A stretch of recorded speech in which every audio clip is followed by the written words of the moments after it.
Você gosta dessa? Uhum. Bem legal no Batalha. Os gravos. Exatamente. A batalha é bem própria, o Batalha do Diabo. É. E o Sol também, né? É. Meu seminário, o ano só. Ah. Bom, podemos começar.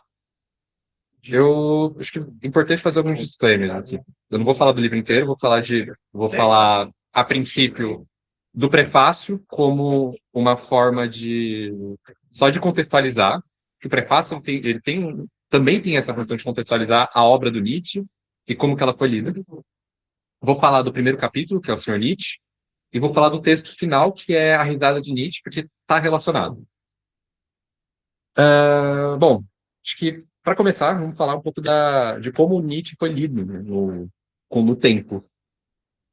E, e é muito engraçado, assim, pelo menos para mim, porque o Nietzsche ele sempre odiou uma leitura, na verdade, a filosofia dele se coloca contra toda e qualquer forma de metafísicas, de idealismo, e a primeira leitura que é feita dele é a leitura metafísica idealista. Tanto que o quando o Heidegger começa os seminários dele, de 37 a 46, sobre Nietzsche, ele vai. O primeiro tipo, título inicial é tipo, Nietzsche como pensador metafísico. E, enfim, é uma maluquice, assim, pelo menos essa leitura que. Essa leitura que. Mas você não acha que o Heidegger colocou esse título para quê? Aquela características. Não porque ele faz essa leitura metafísica. É, é o ponto dele. É, Ele que tudo é meio metafísico. tudo é meio metafísico. Mas ele colocou isso ironicamente. Não. Eu coloquei. Foi bem literal, assim. Nietzsche é. Eu coloquei isso de título, obrigado. É, Tem, sim. sim. Da leitura moderna. Exato. Platonismo às vezes. É. Meio que. E, enfim, tipo, o Heidegger, não sei que tipo, tudo foi uma crítica cínica, no final era tudo rage-bait que o Heidegger fez, toda a obra dele. Não, você tava brincando. Mas, tipo, Sim, ele ironizou o fato de estar lendo mas é porque ele faz essa leitura metafísica, por mais que ele mesmo. Parece sensacional. Ah, talvez, mas, tipo, o ponto é que ele faz essa leitura metafísica. Enfim, mas. E eu vou falar um pouco dele, porque essa foi a primeira leitura feita do Nietzsche. Antes dele morrer, inclusive, em 1888, pouco antes dele perder a vida lúcida, ele teve um comentador, uma pessoa que eu não lembro o nome, eu tinha trago no último seminário, porque estava no texto da Scarlett Martin, e que fazia essa leitura idealista do Nietzsche. E eu não sei, eu teria que pesquisar mais. Ai, perdão. Pode, perdão. Eu já tinha pesquisado permission todo. Enfim, tudo bem. Antes dessa. Antes do Nietzsche antes dele morrer, inclusive, era feita essa leitura. E por conta disso, né? Eu queria muito, inclusive, eu queria muito saber como que ele reagiu a isso. Ele ainda estava no final da vida lúcida, mas ele estava no final, ele ainda estava lúcido o suficiente para xingar, para saber, para xingar ele. Desculpa. E, enfim, mas isso é até um ponto interessante. Entra um pouco naquilo que a gente estava discutindo sobre antes de começar, sobre a questão do Deleuze, enfim, como comentador, porque o próprio Nietzsche ele dava abertura dessa polissemia da sua própria obra. Ele falava, não, ele falava tipo, abertamente no Et Homo, ele falava, não, a minha obra tem vários pontos de interpretação, você pode ler de várias formas. Eu acho que essa não era que ele queria que fosse lida, mas, enfim. E o Heidegger, querendo ou não, ele sustenta essa leitura. Porra, são anos de seminário, por quase 10 anos, 9 anos de seminário que ele fez. É um livro de 200 e poucas páginas. Então, existe uma sustentação dessa leitura metafísica, idealista do Nietzsche. E enfim, que eu até vou trazer um pouco dela. Eu não li os seminários inteiros, só li algumas partes, e, enfim. Mas acho que é interessante.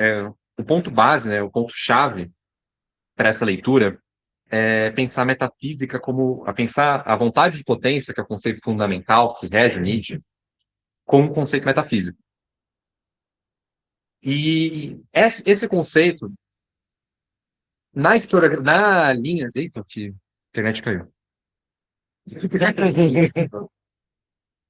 Você quer. A gente quer deixar alguém responsável por isso e aí você só Ah, tá bom, fazer o seu bagulho? tá bom.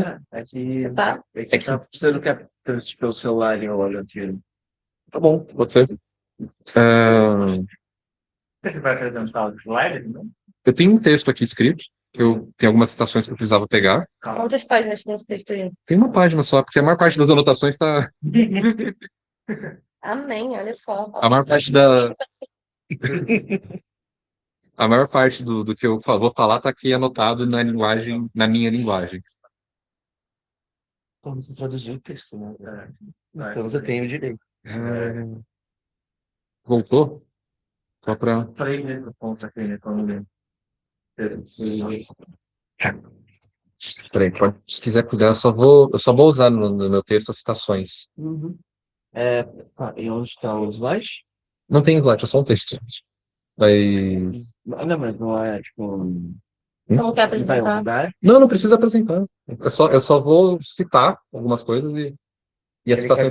Eu só preciso ver que eu não lembro de cabeça, mas. Ah, tá bom. O meu que me preocupa é que perdeu a internet. Está com moldura. Eu tô com um roteador. Ah, é o que eu ia dizer. É. Não que você coloca o- É meio É que eu. de conectar com o Gente, aqui tá normal. Ah, tô ouvindo tudo. Tá bom, tá normal. É que tá aparecendo, tipo, você perdeu a conexão da rede tentando reconectar, mas. Ok. Se quiser ficar de olho aqui, só pra mostrar. Mas eu vou citar, acho que mais quando eu for falar efetivamente do batalha. Entende? E ali no começo. Você vai querer. Ah, eu pedi que tenha o seu celular. Ah, não, sim. Bom, o Heidegger, ele vai pensar a vontade de potência como justamente esse princípio metafísico. E essa leitura, ela é justificada durante um certo momento no começo da sua obra. Depois isso vai mudar. Muito depois ele vai pensar a vontade, o Nietzsche vai pensar a vontade de potência como um princípio empírico, material de tudo no mundo. E tanto que você pode falar de vontade de potência de qualquer coisa, assim. E enfim, mas ele vai pensar justamente o que seria a vontade de potência como princípio metafísico. Aí eu vou ser bem leviano quando eu vou falar de Heidegger, porque eu enfim, não estudei muito a fundo. Mas, bem, ele vai ligar a vontade de potência no conceito de Dasein, que, enfim, Dasein que antecede qualquer intuição a priori de ideias claras e distintas ou qualquer processo de objetificação. Aí, enfim, os heideggerianos aqui podem me corrigir. Fiquem à vontade. Ah, e para explicar esse mundo, ele vai deve se explicar o ser a ilha. Tem um conceito que é a, Abalken, que é o que ele trabalha, que é o de demolir e de extrair, que é que no alemão original, se não me engano, é tipo demolir e extrair ao mesmo tempo. E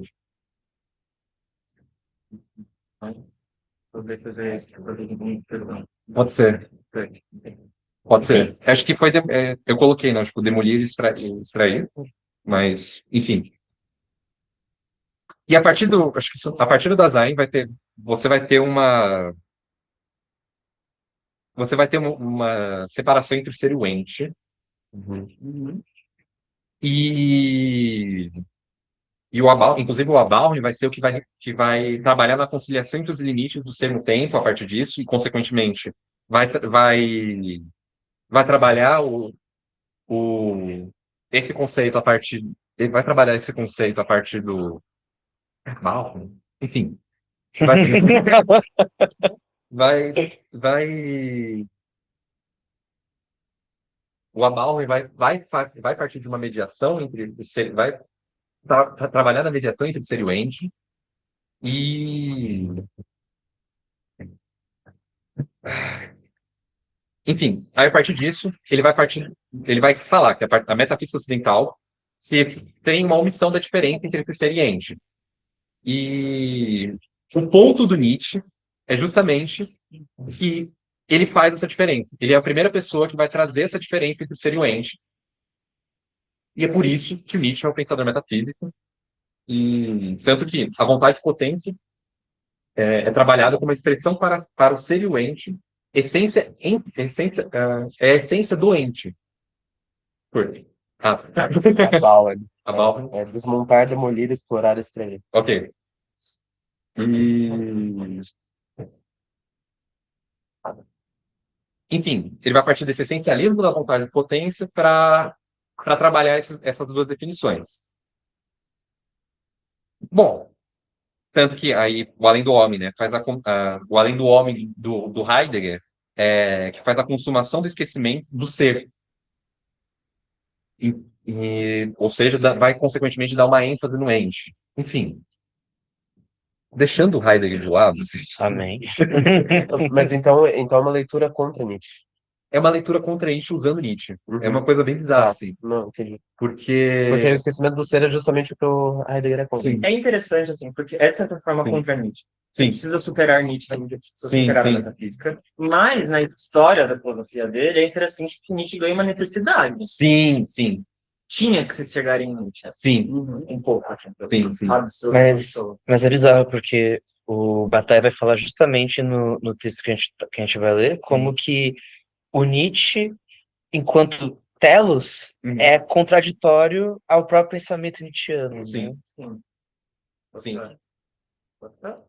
E, enfim, nesse sentido também, peraí, o Heidegger ele faz essa leitura contra Nietzsche, mas precisando do Nietzsche, tanto que é fundamental o Nietzsche porque ele é justamente essa pessoa que faz esse rompimento com a metafísica ocidental. E acho que na visão dele, né, o rompimento com a metafísica ocidental teria que ser algo contra a metafísica, que, consequentemente, no projeto dele, ele iria repor. Mas, enfim. E é nessa leitura do Nietzsche que o Bataille vai responder. Por quê? Aí é uma coisa que eu, enfim, um pouco da minha leitura a partir disso. Como eu peguei dois trechos, eu peguei o trecho, assim, o capítulo Senhor Nietzsche, é um trecho bem poético, assim, por assim dizer. Então, existe muita interpretação minha desse trecho. E, por sua vez, vou fazer uma conexão com o texto final, que é antecessor ao livro, que é a Risada de Nietzsche, que está no final dessa edição da Autêntica. E, enfim. Mas. Então, deixa eu abrir na página para começar no começo.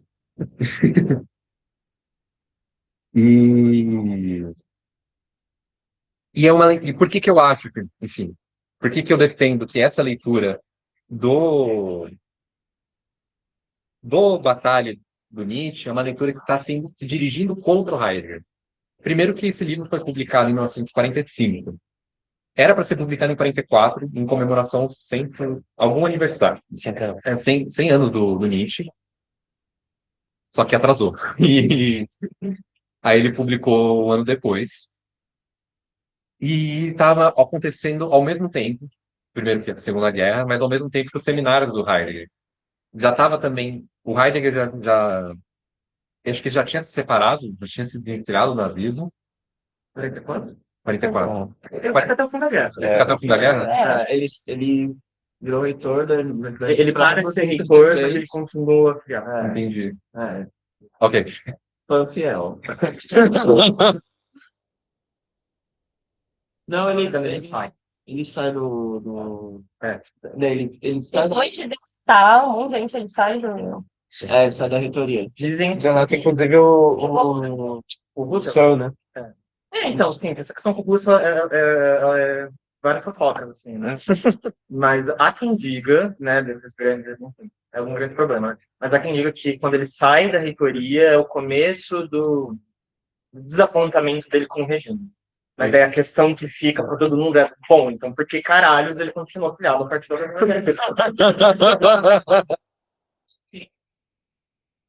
Nos anos 40, alguém sentou pra tomar café com ele, ele tava com a suástica no pés.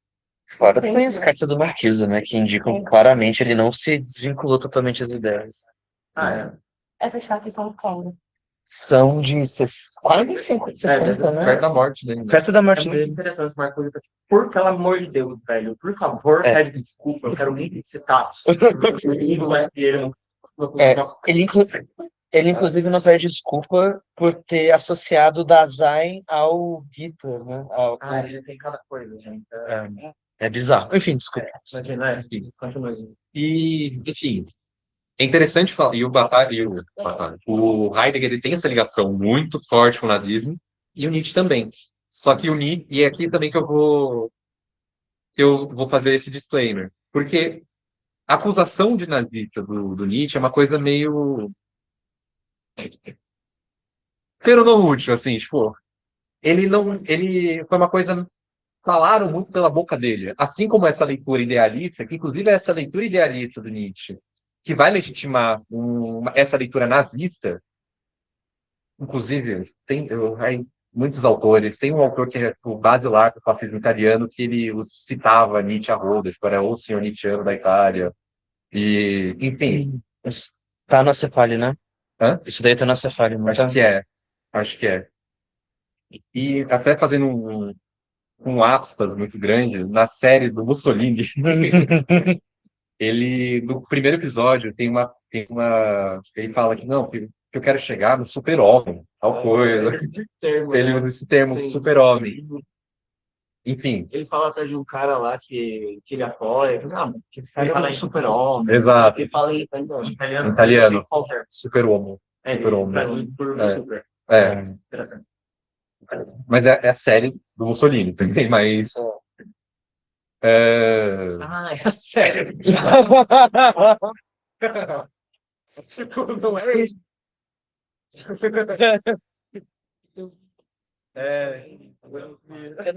Eu também não. Mas, assim, eu não conheço a profundo a biografia. Eu não conheço a profundo a biografia do Mussolini, mas a série é bem boa. E eu acho que, tipo, faz sentido, assim. Enfim. E o Nietzsche ele foi muito apropriado por esses nazistas. Aí é necessário também fazer uma colher de chá. Nietzsche ele odiava o antissemitismo, ele odiava o movimento nazista por conta da lógica do ressentimento. Porque você está só reagindo, você não está produzindo nada, você não está... Enfim, ele odiava esses movimentos e sempre se colocou contra, na genealogia da moral, ele se colocou contra no Além do Bem e do Mal. Ele sempre se colocou contra esse movimento. Se você pegar também o Et Homo, as cartas que a irmã dele era nazista, inclusive foi por causa dela, que tem essa leitura. Foi ela responsável por intermediar essa leitura do Nietzsche com o Partido Nazista, inclusive tem foto dela com Hitler. Tinha intimidade, pô. Tinha intimidade. Ela era bem próxima, assim. É a pessoa do Palmeiras. Comunidade filosófica. E era amiga do Jung também. Claro.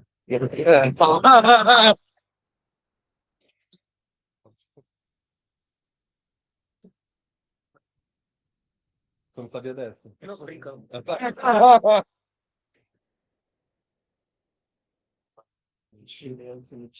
Porque tem umas falas problemáticas, assim, em relação aos judeus. Sim. Né? Ele é um sujeito controverso em algumas questões de fato, mas realmente. Sim. Não, e ele tem até trecho falando contra a monogamia europeia, né? Sim. Do falando dos países. Sim. É isso que eu perguntei. Claro, chamar ele de nazista não é anacrônico. É. Mas ele era judeu nacionalista. Não. Não, nem um pouco. Pano germanista. Eu odiava alemão. É, exatamente. Ele falava que preferia ser italiano do que ser alemão. Eu odiava alemão com todo. Se você pegar tipo, o Et Homo, ele vai falar mal da irmã dele, ele vai falar mal o filho inteiro. Mal da irmã dele, vai falar mal de tudo, e da Alemanha, e do Wagner. Menos dele, né?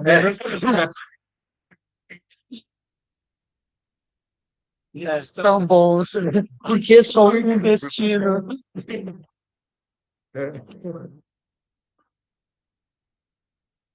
É que o Anticristo já é fim da vida luta, assim. Ele foi, é o último livro dele. O Et Homo, ele foi publicado em 95.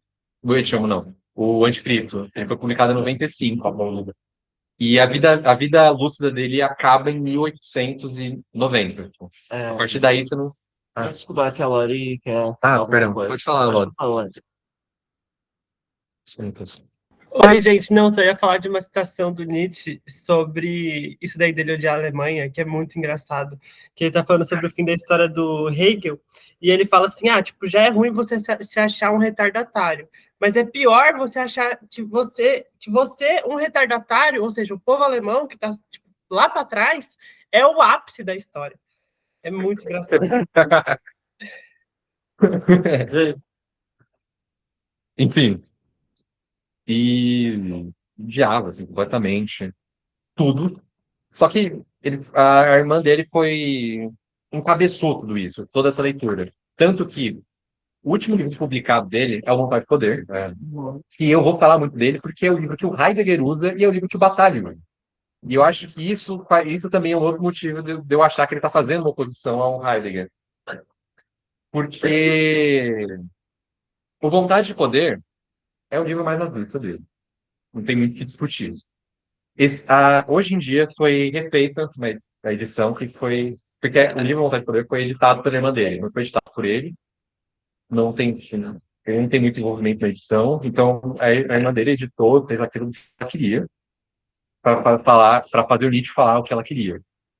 E hoje em dia, a edição da Contraponto, e foi feito um estudo em cima filológico da obra dele, e chegaram numa edição, que seria uma edição menos problemática.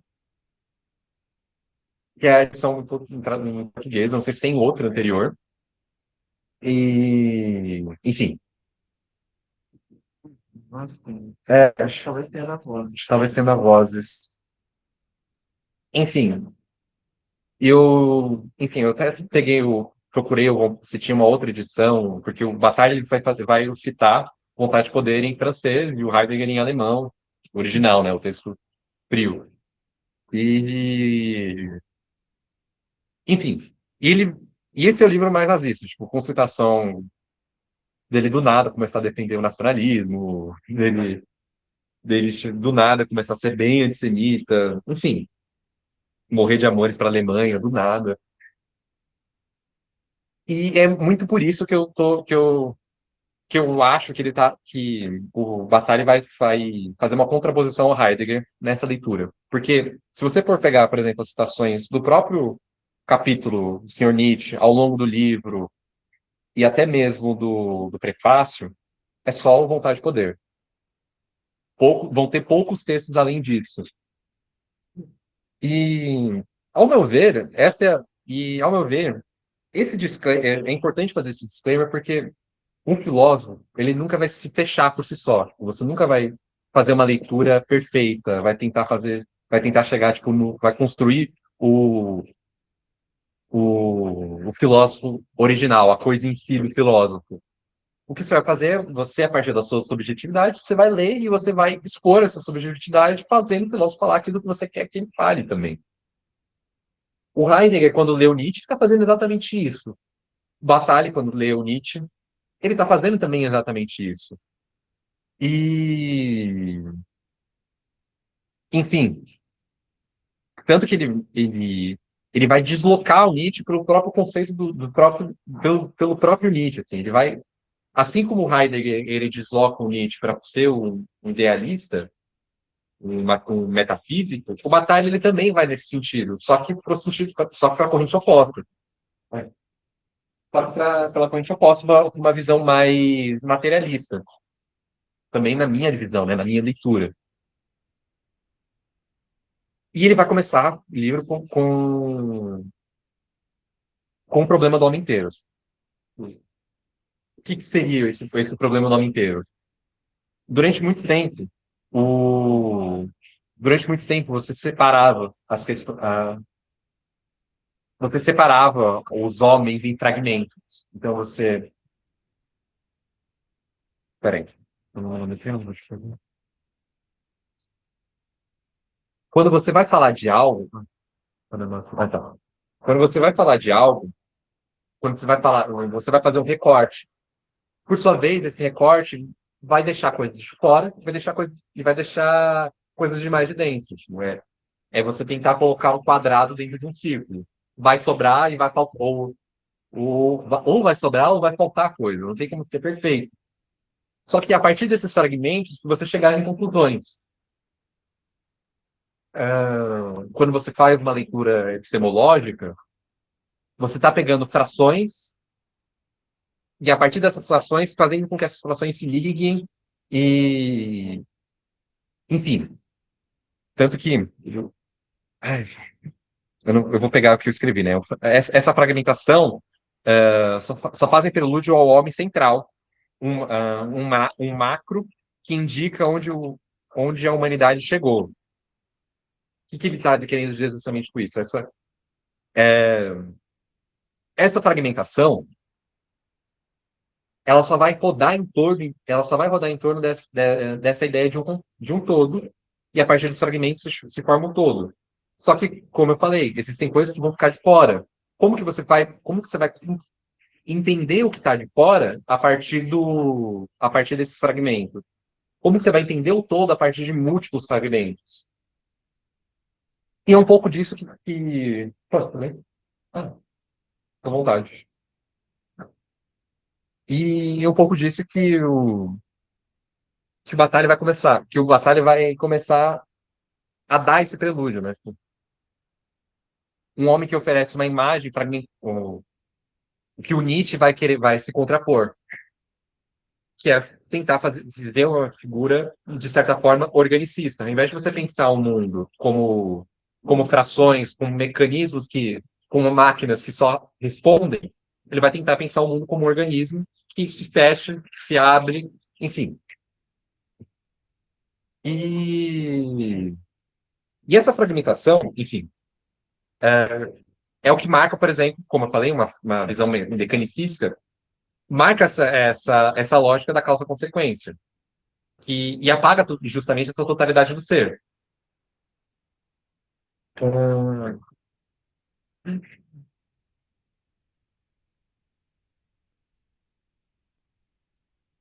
Enfim, no começo ele vai trabalhar justamente essa oposição, porque de fato, em certo momento você não consegue analisar um todo.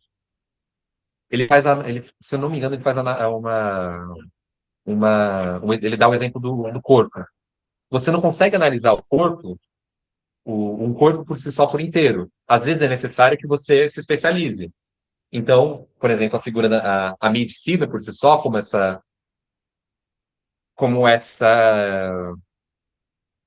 ciência mecanicista, ela vai analisar cada órgão como uma máquina que vai responder, que vai reagir e por sua vez, você deixa, e essa análise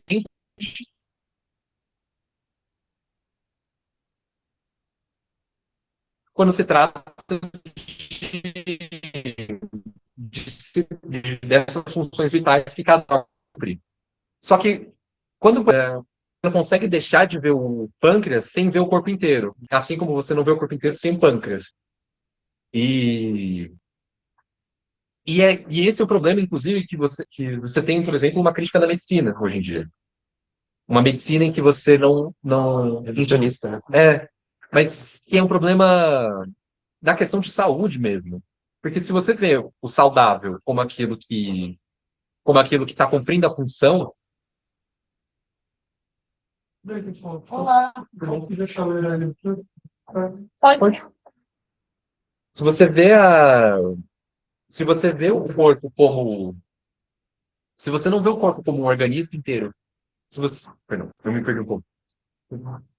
Se você enxerga essa questão da saúde como uma máquina que parou de responder, então aquilo que não é saudável é um órgão que parou de funcionar, alguma coisa que deixou de cumprir sua função, e não deixar de olhar toda uma questão da regulação, ou seja, de você analisar o organismo inteiro, você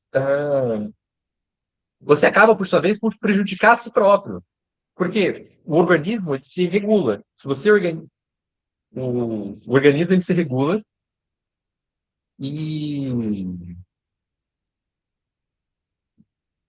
e ai, enfim, o organismo ele se regula. Eu posso perguntar uma coisa? Pode. Que, tipo assim, dá para dizer que é uma crítica a essa noção de uma totalidade una, Sim, né? Então, tipo, é uma coisa mais da multiplicidade, né? De imanência sim, dos processos e tal, e de encontrar uma totalidade nos fragmentos, né? sim, Então, é uma noção contra essa completude, é isso? sim, Exatamente. é isso. É contra o uno. Contra o Uno. Tá. Só que é importante, né, só que também é importante esse Uno.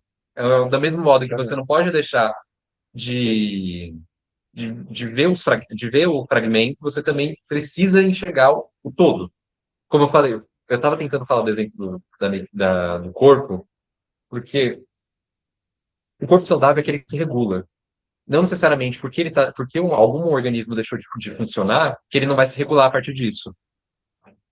Quando ele deixa de se regular, é o problema. Só comentar uma coisa. Pode? Que você falou isso, e aí você me tirou totalmente do que eu estava pensando. Por quê? Porque o Hegel dá o mesmo exemplo. Exatamente, no prefácio, no Sim. prefácio, mesma coisa. É isso. Uhum. Ele não lida com o corpo como um todo, mas ele lida com os sintomas Uhum. específicos. Sim. E aí você me tirou totalmente do caminho, porque você falou do múltiplo, tipo, o Hegel, ele vai defender o uno. Sim. Então me esclarecei, por favor, verdade, que eu tô entendendo. Isso é uma questão muito boa. Eu pensei em talvez, porque, tipo assim, o Nietzsche, né, Sim. ele, em determinado momento, não lembro exatamente em qual texto, quando ele passa a conhecer o Spinoza, Uhum. ele diz que esse é um belo predecessor dele. É difícil ele falar isso de um outro filósofo que não seja o Heráclito, né? Sim, sim. E eu acho que talvez isso seja importante para entender essa questão, porque se você pensar, e o Bataille ele tem uma espécie de panteísmo também, é o panteísmo do sangue da merda, mas ainda é um panteísmo. Sim.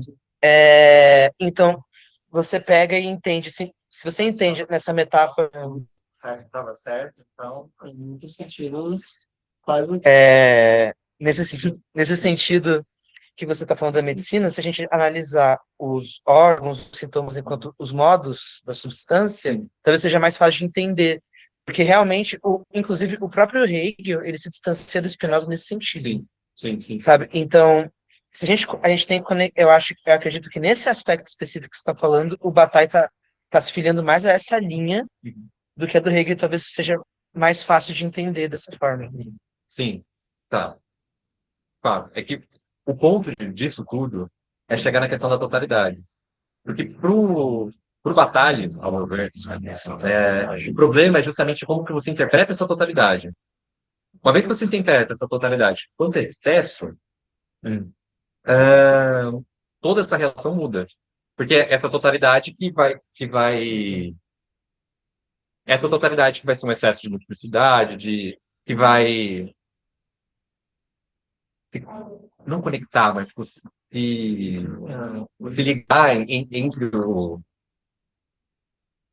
o desculpa, gente. Relaxa. Enfim, pensar essa totalidade enquanto excesso. não essa totalidade unificada que, que é, por exemplo, esse organismo fechado, que não se liga com outros termos. Ah, e a partir dessa totalidade, você tem desse modo, uma busca pela liberdade, como ele mesmo fala, a luta pela liberdade, lutar pela liberdade é, em primeiro lugar, é lutar pela sua própria alienação, não alienação, né, é uma paráfrase, mas tipo, é lutar pelo que ele aliena. E quando ele faz isso, quando ele está pensando no conceito de alienação, acho que seria, por sua vez, um conceito positivo. Quando você quando você fecha alguns conceitos, você está, de certa forma, se alienando do resto, mas você está focando o seu objeto de estudo lá. Enfim.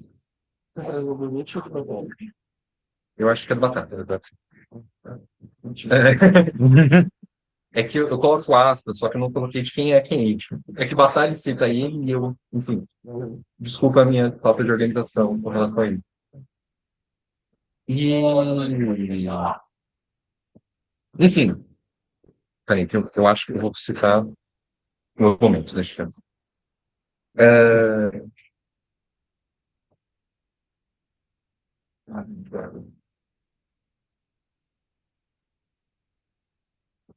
Bom, é sobre essa questão de totalidade que é, por sua vez, um paradigma que permeia toda a filosofia, não toda, mas permeia a filosofia daquela época e está sendo confrontada que o Batalha começa o texto. E aqui, agora falando, por sua vez, do capítulo Senhor Nietzsche, eu vou começar com duas citações que ele mesmo falou, que se fosse para assinar alguma citação embaixo do Nietzsche, ele usaria essas, que vem, por sua vez, da Tiomo, né?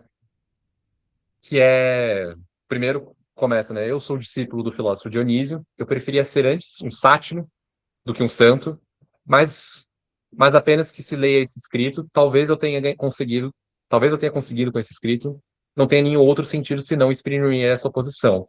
De uma forma jovial, filantrópica, a última coisa que eu prometeria, seria melhorar a humanidade. Também, no mesmo texto, ele fala que eu prefiro ser tomado por um bufão, talvez seja mesmo um bufão, e no entanto, mas não no entanto, pois nunca houve nada mais mentiroso do que Santos. A verdade fala por minha boca. E, enfim, e é nesse contexto que eu queria começar a falar desse capítulo, Sr. Nietzsche. Porque existe todo esse conflito e o Batalha vai querer também, por sua vez, deslocar o Nietzsche para falar aquilo que ele quer falar do Nietzsche. E existe uma perspectiva que é a perspectiva do riso. Tanto que, nesse primeiro capítulo, ele fala diversas vezes, né? Por exemplo, para esses risonhos, o senhor Nietzsche, nem em princípio é o problema. Nem em princípio é o problema menor, mas mais o que acontece. E um pouco, enfim, um pouco mais na primeira parte, ele fala uma responsabilidade cômica nos incube e nos oprime. Ah, depois, por sua vez, ele vai falar, né? Uma moral que não é conquistada de, de um possível para além, de um possível para além do bem não é risível. Ele faz essa pergunta, né? E, e, e por sua vez, como eu falei, o Bataille ele tenta deslocar o Nietzsche para falar aquilo que ele quer, para falar aquilo que ele quer que ele fale. O Nietzsche é, por sua vez, visto como o filósofo da tragédia, como aquele que vai quando ele vai falar de eterno retorno, né, por sua vez, ele vai se apropriar da tragédia grega como aquilo que você não consegue se opor, você não consegue mudar o destino, você não consegue lutar contra os deuses. Tá, se eu não consigo lutar contra os deuses, eu vou fazer o quê? Vou me resignar? Não. Eu vou sentar e chorar, vou entrar no niilismo? Não, necessariamente, não. Eu a partir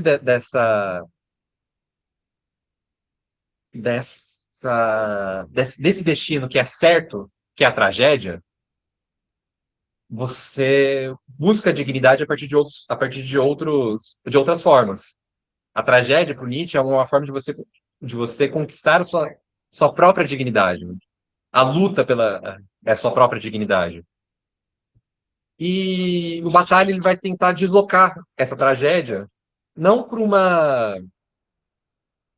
não por esse mundo que ai, ele vai tentar deslocar não por esse mundo de um destino certo que a gente tem que buscar dignidade na luta, mas ele vai tentar deslocar pela potência do riso. Ele vai deslocar essa tragédia para uma farsa, tanto que, enfim, quando aquela frase que está no 18 de Brumário, que é o começo do 18 de Brumário, que é ai, puta que pariu, tinha ela de cabeça agora. Frase do Hegel, né? É. Que é a primeira tragédia É, de depois a farsa. depois como farsa. A história sempre acontece duas vezes, eu acho. Primeiro como tragédia e depois como farsa. É justamente nessa ótica. A partir dessa noção de destino, se apropriar daquilo que é cômico. Daquilo que é potente enquanto cômico, né? Enfim, alguma dúvida até aqui? Né? Algum comentário? Ok. Ah, vou só ver se no. Sério.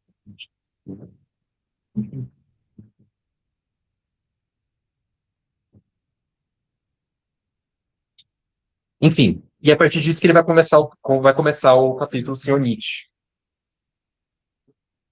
Ele vai parafrasear, deixa eu pegar, só para ver se não é do Nietzsche mesmo. Eu tirei a porra do marco. Não acho que na frente da câmera. Na frente da câmera? Do computador? Não, não. Você tá pegando? Como é que página? Tá aqui. Eu tenho uma pergunta. Diga. Quando você estava falando desse homem inteiro, tipo, eu ainda não entendi o que é isso, assim. Tipo, eu entendi a crítica no sentido de que até a linguagem meio que obriga você a expor o ser a partir de pedaços do ser. Uhum. Beleza, concordo. Só que, tipo, e aí ele, enfim, tem uma parte aqui que eu mostra que é boa, e ele fala que a partir disso que você fragmenta o homem, você tira a totalidade do ser. Sim. Mas o que seria essa totalidade do ser? Tipo, o que ele está chamando de totalidade do ser? Porque existe a mesma discussão no Hegel, e assim, o caminho é muito diferente. O caminho é muito diferente, assim, de onde eles vão. Certo. O famoso Hegel cracudo do batom, né? O que eu entendi dessa parte aí é que a totalidade, ela é porque você encontra a totalidade quando você não a procura desse jeito, fragmentário. Então, quando você meio que, não sei, você vê a ação como uma totalidade em si, entendeu? É uma imanência, não você buscar um uno transcendente do homem total, que é algo, um objetivo que você chega lá. Sim. Você encontra a totalidade na ação. Sim. Não, mas aí eu não entendi. Quando Aristóteles, por exemplo, tem um ato, né? Sim. Tipo, todo ser tem um ato. Uhum. E aí o ser existe para chegar ao ato. E aí, sei lá, o ato do homem é a política, Uhum. sabe? Então, tipo, esse é o objetivo final. É o lugar do. Só que, só que assim, isso é uma ação. E essa ação, ela não também determina, ela também não restringe. Tipo, qual é essa ação que o Nietzsche está defendendo aqui? Uhum. Ela é uma ação, tipo, da existência, sabe? Uhum. Porque, tipo, eu determinar qualquer ser pela ação dele já é fragmentário, né? Sim. A totalidade ela é trabalhada a partir do excesso. Você falou isso. Sim. Eu não tô lembrando. Quando você tem Por exemplo, a noção de excesso para o Batalha é, é uma noção. Acho que, inclusive, quem estudou mais Batalha, porque eu não li tanta coisa assim dele, mas pode até me corrigir melhor, pode até falar melhor que eu, mas essa noção de excesso.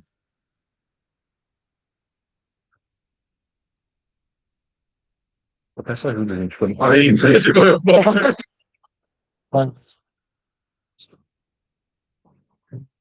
Obrigado. É de que, assim, você alcança uma totalidade por um processo dialético, né? Por um sistema.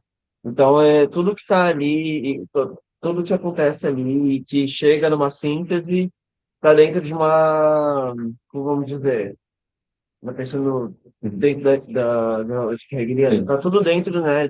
Tudo se englobado no final das contas por um sistema. Então, meio que nada excede esse sistema. Uhum. A ideia é justamente, a questão que fica tá, então se algo excede esse sistema, mesmo esse excesso, é parte do processo, ou ele excede o processo em si, e excede a dialética em si, e por fim, excede a ideia de totalidade em si. Acho que é mais nessa linha, porque é isso, esse excesso, ele é, por fim, incorporado, reiterado depois, ou ele mostra que, na real, essa totalidade ela falha. Você nunca alcança de fato uma totalidade. Acho que é talvez mais nesse lugar. E a ideia do excesso do Batalha que ela é mais muito dessa questão funcional, né? Eu acho que dá para linkar um pouco com a ideia da vontade de potência, porque a vontade de potência ela tem essa coisa, não sei, eu não, eu lembro que faz um tempinho já que eu li Nietzsche, mas tinha essa coisa meio, como vamos dizer, não é algo propriamente, o termo que sempre fala, que você sempre fala, mas a metafísica solar, ela isso é aquilo, é naturalista? Não, ela é pragmática? Não, não, fala bastante. É isso? Inorgânica. Tem uma Tá.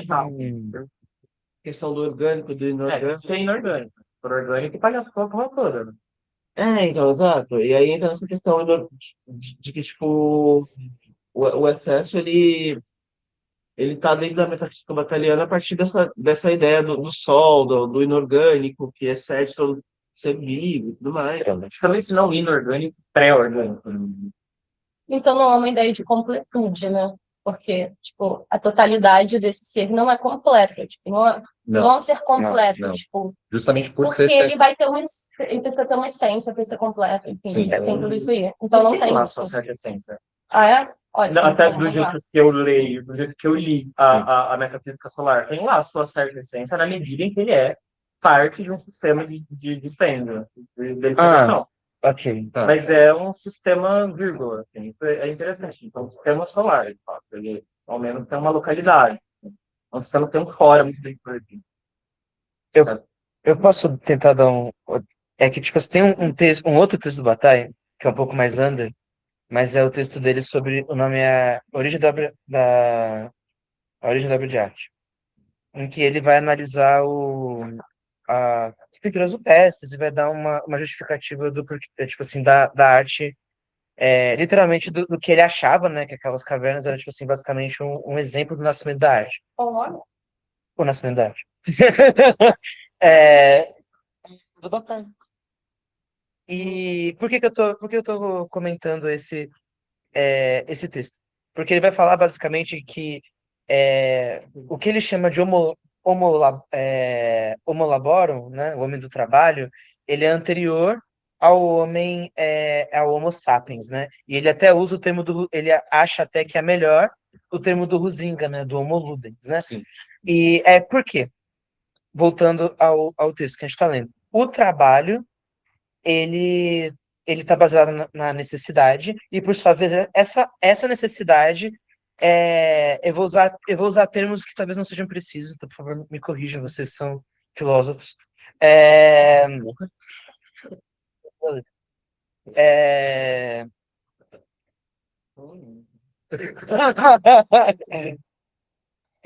enfim, ele basicamente vai falar que esse trabalho ele literalmente, pô, meu trabalho indo para esse é coletar.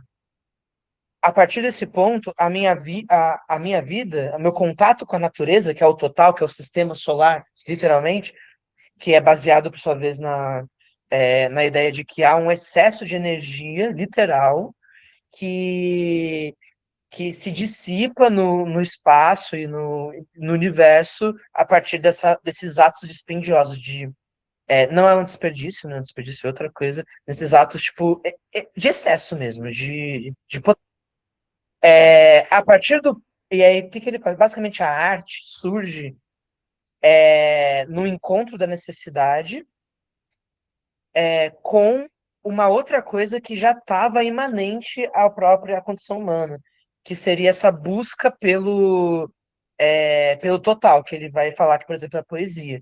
Então, o que que seria esse total, no fundo? É literalmente a vida humana no animal, sabe? Porque o Bataille, em outro texto, Teoria da Religião, ele basicamente fala assim, cara, a condição animal, nós, enquanto seres humanos, a gente só consegue acessar ela por meio de uma especulação que ainda vai manter o objeto sujeito, ou pela poesia. Mas a poesia é enganosa porque a gente só vai estar dando uns migué para tentar chegar lá. Ou seja, essa condição total é a animalidade, essa parte do contínuo, né, nos termos do erotismo, né, da continuidade, sem mediação pelo trabalho e pela necessidade. A- acho que é isso. Ou que vai. Porque, pô, enfim, arqueólogos e tal vão tentar analisar isso de uma forma da necessidade. A gente, não, precisamos comunicar memória e comunicação. Só que, tipo, é literalmente um excesso mesmo, né? Tipo, é algo que desvia do trabalho, né? É. Da sobrevivência, assim. E o Bataille vai colocar uma coisa, voltando, né, o homem total, ele vai colocar, ele não usa esses termos nesse ensaio específico, tá?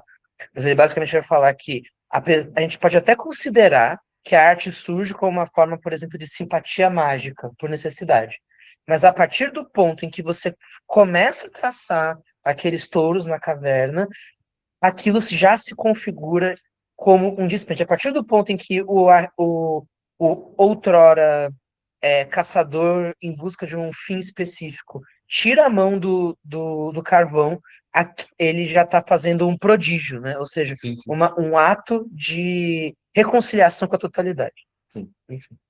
E ele fala aqui no fim do 6, no prefácio, no fim, que ele fala aqui, ó, eu vou citar. Toda ação faz de um homem um ser fragmentário.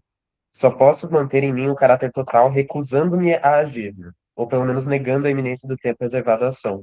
A vida só permanece inteira se não for subordinada a tal objeto preciso que a totalidade tem nesse sentido da liberdade por essência. Então, acho que tem essa questão de um vazio também, né? De você enfrentar um vazio e para você negar essa transcendência da totalidade para enfrentar a totalidade em si, que é esse vazio, né? No budismo, o PH fez uma Ele pergunta. fala que, Nesse sistema que você colocou, daria para dizer assim?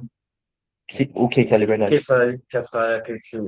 Vamos parar de colocar o transcendente Sim, efetivamente transcendente e um- pensar nesse transcendente se imanente. tornar órfão. Dá para chamar de verdade? Acho que sim, porque a totalidade tem esse sentido da liberdade por Total. essência. Acho que isso talvez um pouco uma pergunta que fizeram aqui, ó. Mas ele excede porque ele falta ou excede porque a plenitude, abre aspas, barra totalidade sobra? Não há uma síntese harmônica, um equilíbrio. Sempre fica uma pelinha a mais sobrando no ser. Eu acho que é um pouco essa ideia de que, tipo, exatamente, não existe uma harmonia, não é um sistema que se regula a chegar a uma homeostase, né? Eu queria dizer assim, nesse sentido. Eu acho que é nessa ideia de que existe uma ordem caótica mesmo, que é contínua e que não para, né? Tem essa questão da continuidade. A continuidade de matéria é muito uma visão meio cosmológica mesmo, assim, sabe? No sentido de, tipo, isso que ele falou, né? Do teoria da religião, entra muito nessa questão de que o animal não vê, ele não mastiga, ele manduca, né? Ele não subjuga o outro, porque não é um outro, propriamente, porque não é um eu, né? Então, não tem essa distinção de sujeito, de objeto, propriamente falando. Né? Então, né, acho que, não sei se falando. Não, acho que foi perfeito. Perfeito. Obrigado, gente.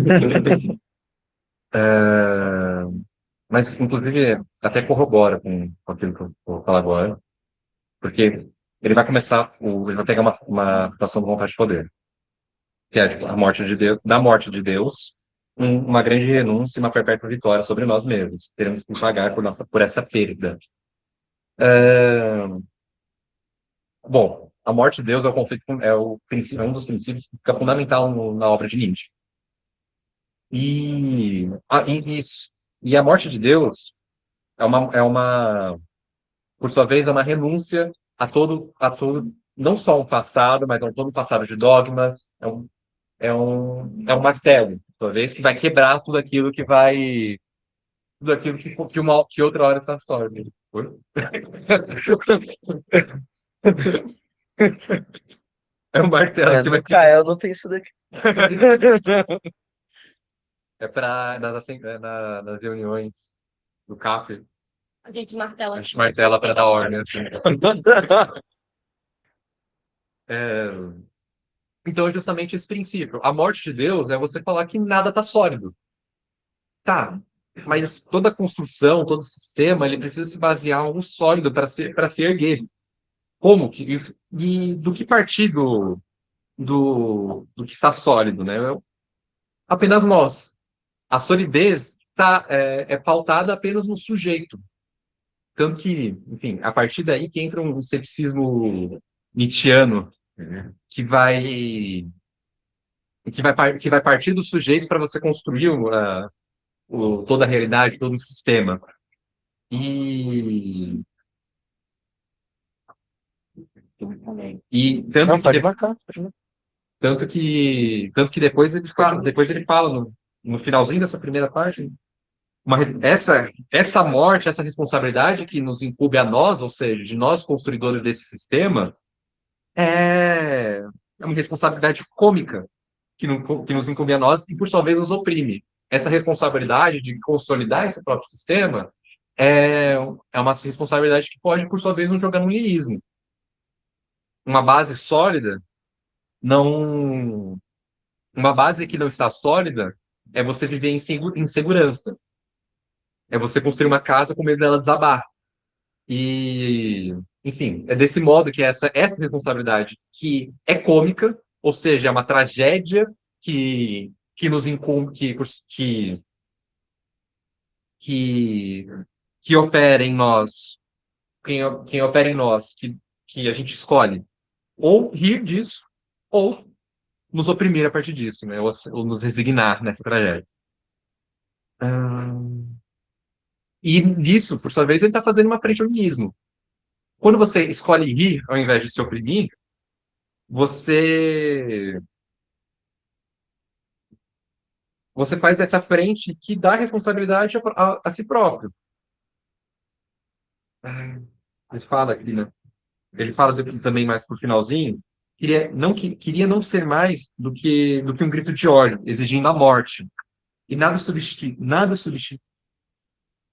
subsistir, caralho. Subsistiria? Não, subsistiria, perdão, gente, desculpa, eu tô subsistiria de mais belo que cães se entrelaçando, caralho, entrelacerando, mas estou cansado, vírgula, febril. E, e por sua vez, esse lugar de morte é uma coisa que ele vai trabalhar, inclusive, no texto da Realidade de Nietzsche, que é um ponto, só para pegar o termo certinho que ele fala, que é aquilo que é impossível. Esse ponto de morte opera como um impossível, como, por sua vez, tentando conciliar em Nietzsche com Hegel, para mim, não parem, Nietzsche detestava Hegel, queria se desvencilhar o máximo possível do Hegel, mas Bataille, tentando fazer essa conciliação, ele vai ver esse ponto do impossível, esse ponto do impossível, esse ponto de morte, como um lugar de potência, onde a partir daí você cria. Alguma pergunta até aqui? Vou prosseguimento, então.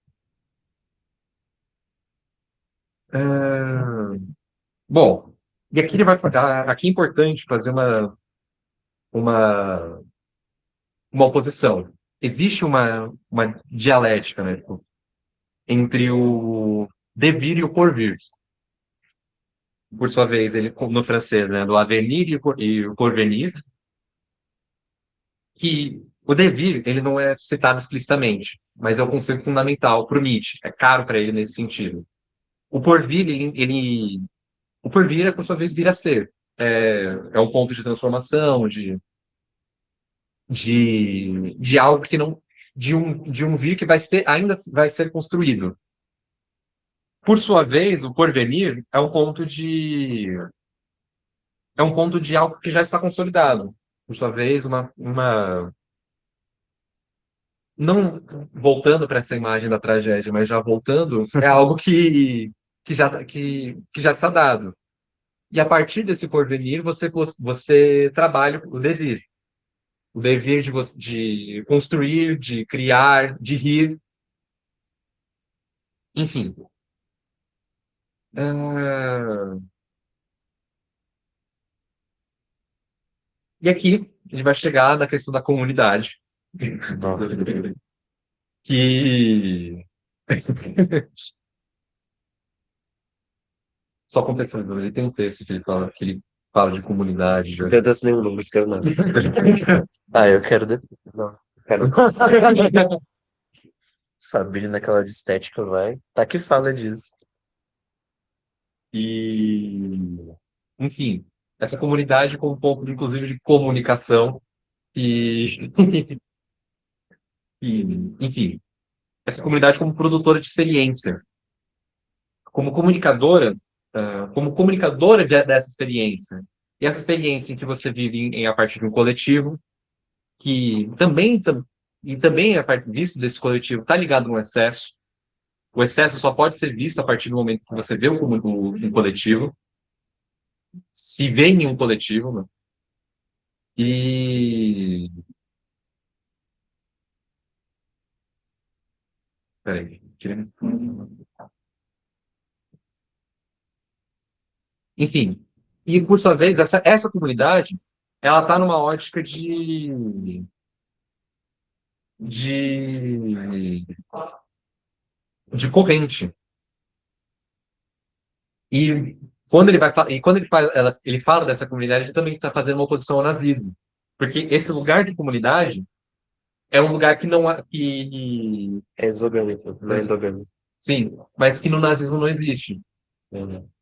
Não existe uma comunicação no nazismo, não existe uma comunidade que vai, por sua vez, no excesso, que vai compartilhar, vai se conectar, que vai se, enfim, Rizomas. rizoma. Rizomas. Rizoma. E Maldito, né?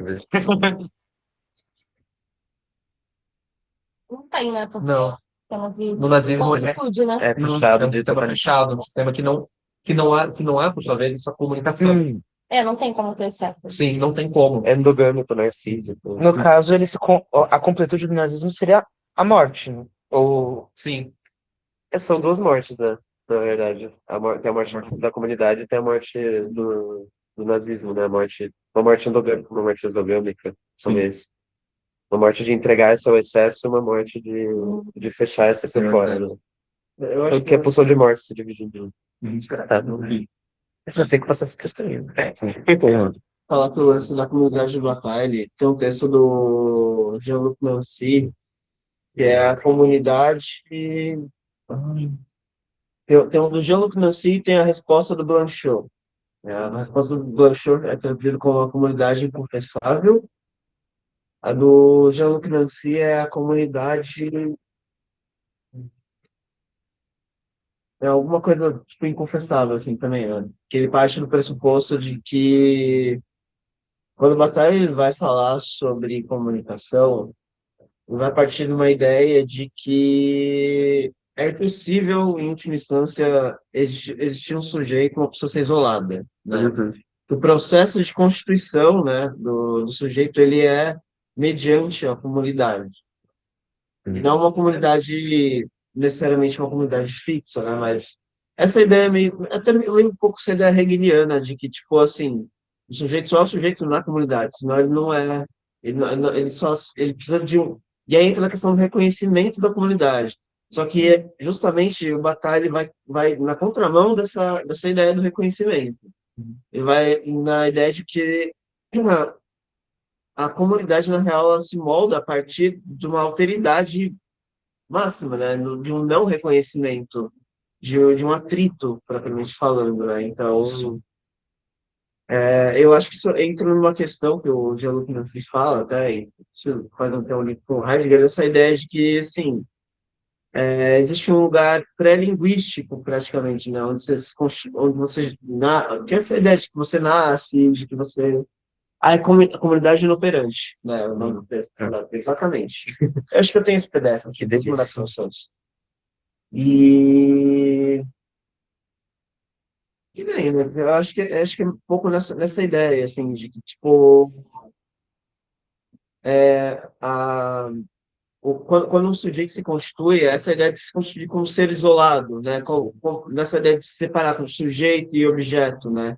E aí, linka um pouco com o que o Pedro estava falando, do que o Voltaire vai falar na teoria da religião, de que seria retomar essa animalidade, essa imanência, essa animalidade, essa imanência, ela, em algum ponto, né, ela traz essa ideia de uma continuidade, né, de que os seres eles são contínuos em si, já, né, que a vida é contínua em si, de que não existe, na real, uma separação, um isolamento. Então, eu acho que a ideia da comunidade de Macaé, ele traz quando vai para esse lugar da comunicação, né? A comunicação é justamente esse momento onde dois sujeitos, ao mesmo tempo, rompem, né, em algum nível, como vamos dizer, com um fio separa, não tem esse atrito, mas esse atrito ele mostra que, na real, em algum nível,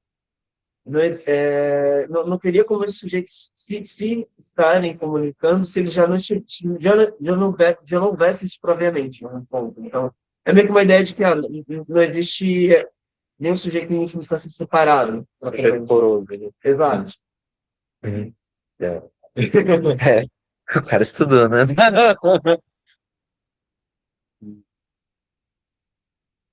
Enfim, a partir do. E aqui que eu acho que as coisas vão ficando mais interessantes, porque você tem no final um. Você tem no final uma demonstração de solidão. Porque ele fala. Peraí, eu tirei a página. Ah,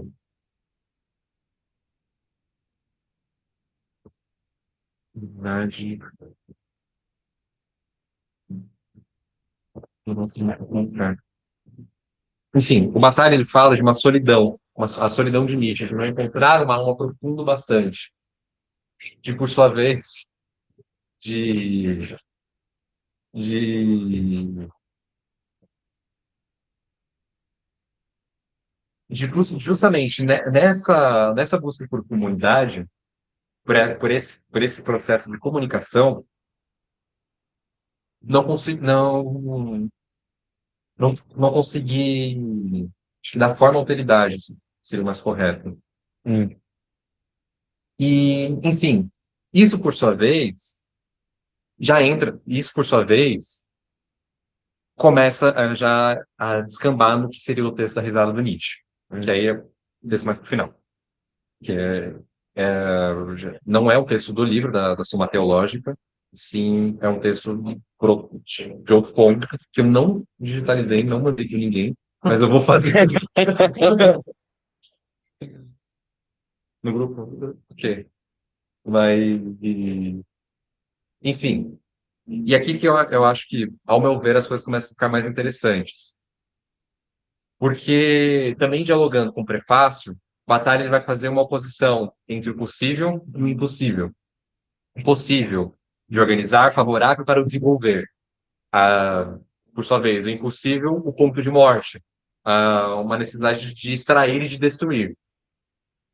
Essas visões de possível e impossível, inclusive muito presentes na própria dialética hegeliana, do, do impossível como um ponto negativo, que por sua vez é a partir da destruição que você faz, que você começa um processo de construção e, enfim, constrói algo novo, muda as formas, e ele vai falar que essas condutas possíveis e impossíveis são a origem da moral.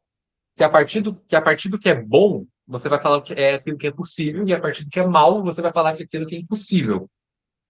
E, enfim, para o homem, porque nesse sentido ele está pegando ligado aos condutos humanos, e, obviamente, como um é a negação do outro, esses dois princípios, o possível e o impossível, são conciliáveis.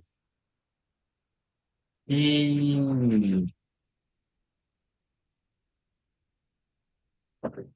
e a qualificação, e a qualificação moral do mal é a conciliação do possível e do impossível, professor. E como assim, né? É uma boa pergunta. Como que quando você qualifica, quando você está fazendo uma qualificação do que é mal, na obra nietzschiana, você está fazendo uma oposição ao que é o bem. Aquilo que é mal é aquilo que não, é aquilo que é diferente do que é o bom. O bom, por sua vez, sou eu. E tanto que a partir do cristianismo, ele fala, não, ruim é tudo aquilo que é diferente de mim. A partir de uma certa autoridade, alteridade, você vai partir daquilo que é diferente. E, e, enfim, e a partir dessa qualificação moral do mal, ah, que Deus entra. Deus não entra no ponto daquilo que é impossível, nem daquilo que é possível. Deus é aquilo que escapa daquilo que é possível e impossível. Deus é além disso. E, por sua vez, é uma condensação daquilo que é impossível. Ecos do impossível vão ecoar naquilo que é o Deus. E assim vai surgir o que seria essa vontade destrutiva, essa vontade do impossível. Alguém tem alguma dúvida até aqui? Não? Ah, enfim. E aqui que começa o jogo aqui que começa o jogo do erotismo, que inclusive é antes desse texto. O erotismo é de 57, esse texto é de 42. Mas dá para perceber certos ecos, porque ele fala exatamente nas palavras. O possível existe no limite do impossível. Como o erotismo, para ele, é definido como um jogo de transgressão e interdição, transgressão como aquilo que, como possível, existe justamente no limite do impossível, o,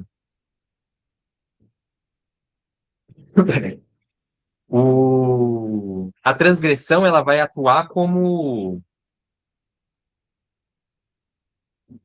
a transgressão ela vai atuar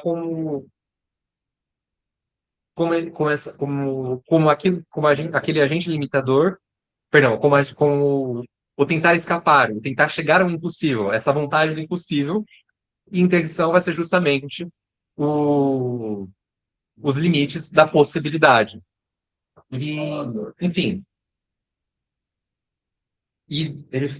portanto, né, nesse sentido, o inferno eterno sendo o mínimo sendo, por sua vez, o mínimo de impossível, mas o mínimo que, cara, é complicado de falar, enfim, o inferno eterno sendo o inferno eterno sendo o mínimo de possível, mas o mínimo que o máximo de que é o máximo de possível.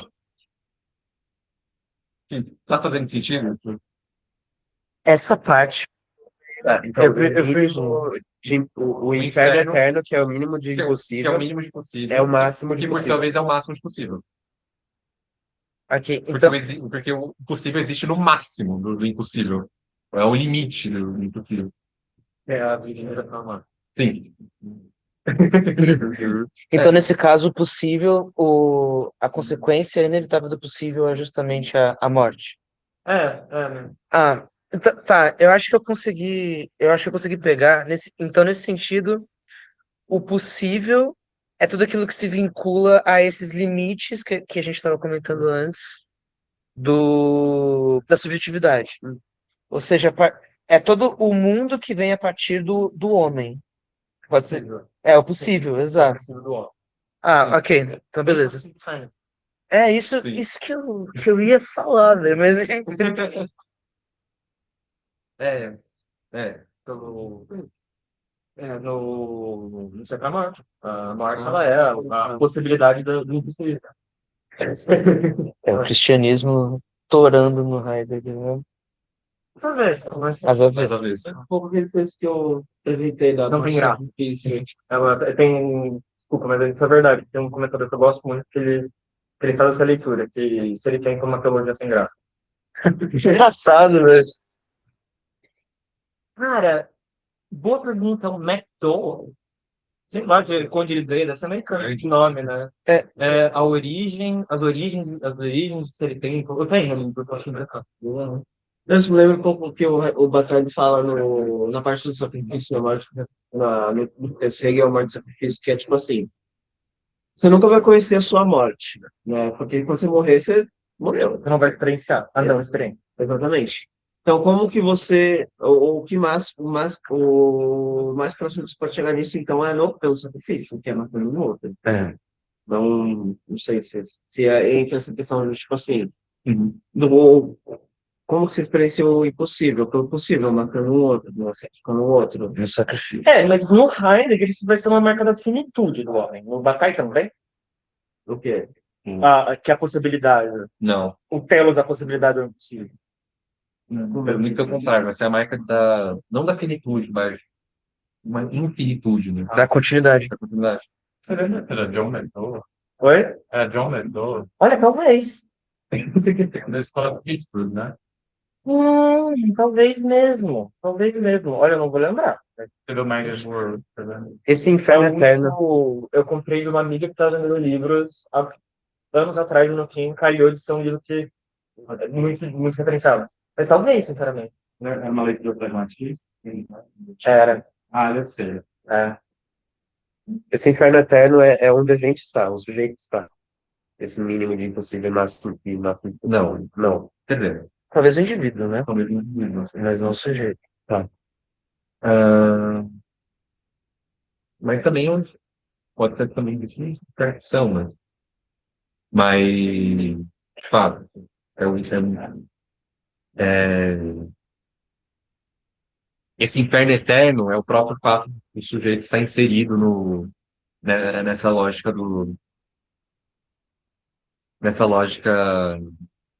do possível e do impossível. Enfim, Samsara, não? Mas não vai acabar com Dá pra falar. O inferno não acaba com a memória? não porque justamente existe a morte é justamente esse ponto de continuidade. Entendi, como a morte nunca vai chegar, a vida é uma eterna. Sim, enfim. Enfim. Então, nesse jogo de possível e impossível, Deus entra como uma mediação entre os termos. Só que, mesmo sendo uma mediação entre os termos, o impossível também, o possível já existe, o possível está ligado intrinsecamente ao impossível. Não, vai. Achei que era. Fiquei meio incrédulo. O possível está ligado intrinsecamente ao impossível. E vice-versa. Tipo. É que eu juro que é mais fácil lendo. Fala assim, baralho.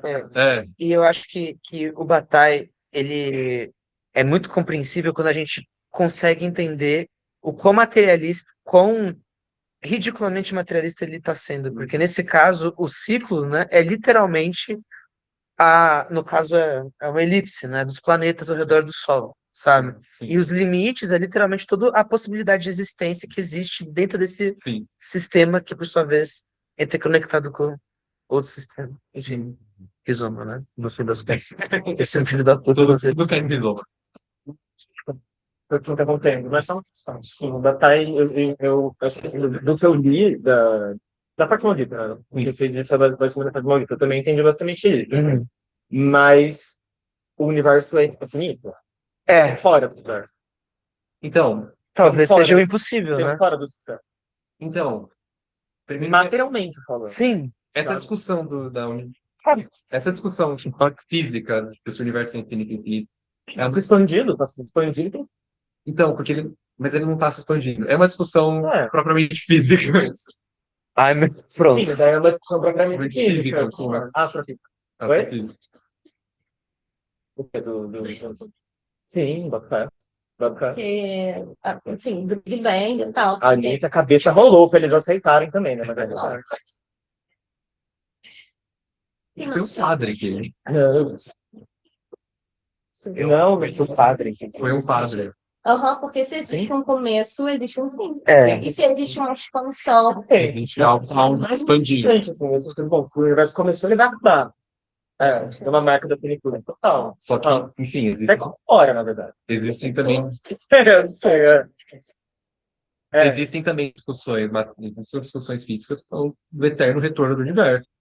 Isso que eu ia falar. Que vai falar para Epicúrio, né? No fim das contas.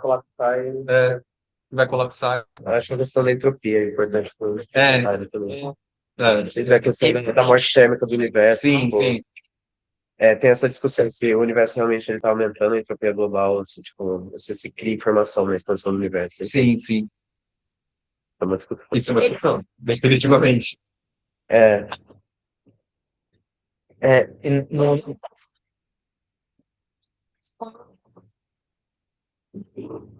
Enfim, coisas que morrem.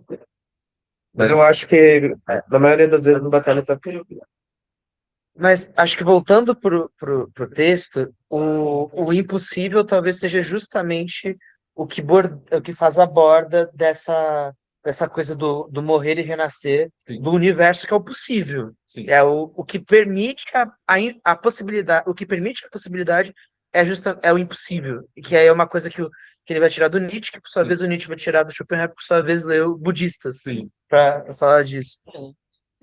Se o impossível está uma coisa meio no código, né? Do que o pensamento alcança, né? Nesse sentido. Lembra um pouco antes do Kant, tipo, o fenômeno e o nome, né? Tipo assim, até onde está o fenômeno, o que eu preciso alcançar mediante, né, a linguagem, mediante, enfim, as faculdades do conhecer, do conhecimento, né, dos sentidos e tudo mais, mas tem a questão numérica, então acho que é um pouco esse lugar também, sabe? Só que pro Batalha, o número, ele tem uma violência, né? Ele se infiltra, né, nos sujeitos. Os números estão presos, Esse é o que o Lance está querendo crescer por dentro. Sem se tornar fenômeno. Nossa, pronto, começou uma Eu acho que é a questão da dissolução, né? Tipo, eu acho que é um pouco, dialoga muito com Batalha. Eu acho que é a questão de você, da comunidade e tal, de uma abertura do sujeito. Você, talvez, aumentar essa porosidade, assim. Gente, lembra do lance da psicanálise do real Eu vou falar e da angústia, né? Quando você se aproxima do real, Nossa. O Sim. PH falou exatamente, tipo, a coisa em si, perguntando sobre a coisa em si agora, nesse momento. Ele diz, Justamente, enfim, O sublime tem sentimento justamente de essa situação. dúvida. Vocês entendem a coisa em si No- como esse extremo do impossível? Eu acho que sim. eu acho que O Schopenhauer, ele vai falar da estética do Kant, ele vai falar do gênio. para adotar a coisa em si, Ela tem. então, E tem essa figura então a do coisa gênio, em si, essa ela figura seria o impossível também. do artista, entendeu? Do sublime e tal. Mas e ela? E pro Kant no sistema transcendental do Kant é um buraco, que vai infiltrar todo o resto. E aí, por isso que o Schopenhauer vai ter esse específico. Então, eu acho que sim. Eu acho que o sublime meio que esse ponto de acesso. Entendeu? A gente precisa do mundo, ele vai chegar. É material. Sempre é, exato. Tem isso, Não. O impossível. é porque ele tem tudo para jogar o mundo material fora. Mas ele não joga. Permanece a título de incompatibilidade. Sim. Isso é muito interessante. Aí você pensar o quanto o pensamento, Porque- na real, o pensamento, força, ele cria essa relação que, tipo, por exemplo, é a mesma coisa que a gente se questionar. Será que os animais têm essa mesma relação do que é? Porque o humano constitui isso, né? E aí a gente experiencia a vida mediante isso, né? Mediante o conhecimento fenomênico. Primeiramente falando, será que o animal também tem conhecimento fenomênico? Né? Um pouco nesse lugar, assim. Eu ia falar, não é. Enfim, mas, de fato, quando você cria essas barreiras do impossível e do possível, você está criando um mundo exterior. Está criando, ou, por sua vez, um... Você está pensando um mundo exterior. Mas eu não diria que você está criando, porque justamente existem a dimensão do impossível para o Batalha é justamente a dimensão da morte. Como você sempre tenta alcançá-la, pouco importa se ela existe ou não. É que nem você ficar buscando, sei lá, tipo, é que nem- Como é que correr atrás do próprio rabo? É. Coisa assim. não só, mas eu digo, É impossível, então, tipo, não adianta você tentar. mas você sempre fica tentando alcançá-la. Isso é risível. Isso é ridículo. Mas eu posso concebê-la. Sim. Ela não é impossível de ser concebida. Né? Ela é possível de ser concebida. Eu acho que Acho ele. que Acho que ele Você consegue discordaria. Deus, porque é nessa Então, dimensão. eu tô indo por aí, exato. Exato. Eu acho pelo outro, né? Vou ver os outros morrem, porque os vai acabando. Senão você vê a morte pela negação, que a morte É, você negação está da dando vida. E Não a morte em si. é por isso Quem que fala de uma atmosfera de morte, mas daí daria, não sei se precisa do outro, a experiência da pintura, da mortalidade. Né? Mas sim, ele vai para sim. Mas é justamente esse problema. O problema é justamente a negação em si. Porque é justamente pelo fato de você ter uma negação que você concebe outras dimensões que não são que não diria que não são por sua vez não são por sua vez reais, mas que concebe mundos que distorcem o real. O infinito, por sua vez, é a negação do finito. O infinito é aquilo que eu não consigo conceber. Isso foi perguntar nesse sentido bom. Um unicórnio é possível. Eu consigo imaginar um unicórnio? sim, mas é que ele é uma adição Junção. de várias qualidades. Sim. É, Então, não é pela negação, é pela é afirmação. confirmação. Você Mas está juntando a qualidade. Tá, ok. É que- o melhor exemplo infinito. sim, que são Incorpóreo. incorpóreos que são negações. A revolução, Evolução é legal. claro que sim. Sim. E é o impossível, Sim. porque E o não dispensa, tá, né? existe enquanto possibilidade, tipo, existe enquanto determinismo, mas não existe enquanto ser. Utopia. Eu só sei que é possível no capitalismo, tem porquê revolução. Faz sentido. Que acho que deixa a questão de, tipo, no momento em que você articula, vira algo do sujeito, né? Você não articula a morte. Porque quando você coloca a morte em linguagem, você já está colocando ela no lugar do consciente, do sujeito. Então, ela sempre vai ser algo meio que escapa, mas que você experiencia, porque a experiência é justamente esse lugar da porosidade. É que a gente estava falando agora, né? Da questão do momento de presa. Sim, sim, é sublime que inunda, assim, o sujeito, né? No lugar da experiência, né? Ainda mais, porque eu acho que o pré também não só tem, né? No inconsciente, né? Sim. Enfim, e justamente quando você faz essa busca pelo impossível, você está buscando essas dimensões da negação. Tanto que ele vai falar, né? Aí eu devo ter grifado, A mas gente está onde? Desculpa, a gente está no Nietzsche ou no Batalha? no Batalha. Tá. Que aí é o que eu acho que foi do Batalha, que esse texto ele não cita o Nietzsche. Eu acho. Sim, de cabeça. Esse capítulo 1 é realmente. Ah, não, você não tá falando Eu do tô capítulo 1, né? falando- Tá falando do Dark Side, Mas o capítulo 1 é tipo citação, Mal- mas citação. Maluquice. Ué, ele mal fala, ele é só citação. Mas é bem maluquice, é por isso que eu quis pegar ele. para discutir essas coisas de maluquice, para falar de ligação. E,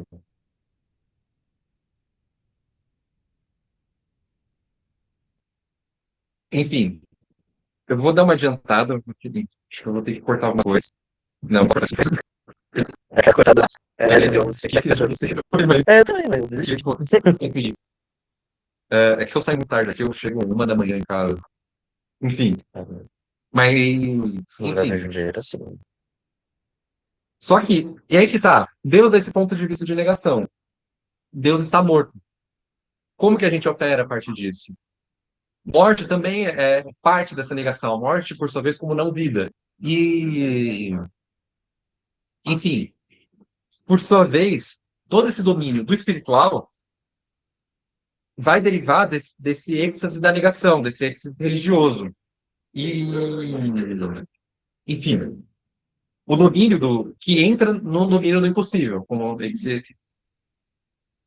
e esse domínio do impossível vai ser tipo, o êxtase religioso, o sacrifício, a tragédia e o riso, que se coloca, que por sua vez são condições possíveis. O êxodo é uma dimensão possível, o sacrifício, a tragédia, o riso, mas se colocam à altura do impossível. Porque é a partir dessas operações que, que você tenta chegar nesse ponto de impossível. Você se coloca à altura dela para tentar chegá-la, mas que é impossível.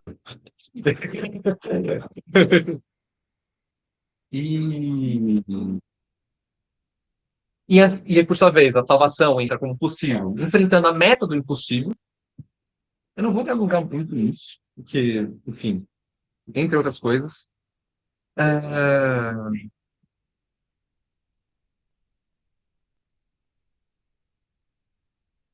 e, por sua vez, Seus...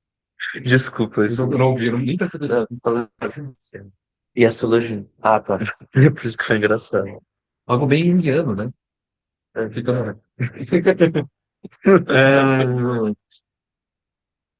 é, Nietzsche, e por sua vez é aí que entra a posição do Nietzsche. Como Nietzsche começa a posição de divino, que se dirige ao riso. Só que é a ausência de Deus. Você se coloca à altura do divino e até, inclusive, dialoga com um pouco da autoestima do Nietzsche. E se colocar à altura do divino, se colocar numa posição de criação, e nessa posição de criação, negar Deus. Negar toda dessa condição extramundana.